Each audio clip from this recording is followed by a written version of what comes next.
Hello, ഞാനിന്നുണ്ട് ഇവിടെ ഉണ്ടാക്കാൻ പോണത് ഇറച്ചിച്ചോറാണ്.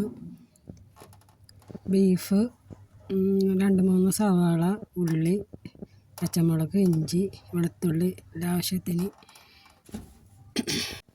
ഇറച്ചി കുക്കാൻ്റെ അകത്തേക്ക് ഇട്ടിട്ട് അതിൻ്റെ അകത്ത് സവാള, മസാലയും മഞ്ഞൾപ്പൊടി, മുളക് പൊടിയില്ല, മഞ്ഞൾപ്പൊടി, മസാലപ്പൊടി, മല്ലിപ്പൊടി, ഉപ്പുപൊടി, ഗരം മസാലപ്പൊടി ഇട്ട് നന്നായിട്ട് വെളിച്ചെണ്ണ ഒഴിച്ച് നല്ലവണ്ണം തിരുമ്മി എടുക്കുക. എന്നിട്ട് കുറച്ച് വെള്ളം ഒഴിച്ചിട്ട് കുക്കറിൻ്റെ അകത്ത് ഇട്ട് ഇറച്ചി വേവിക്കുക.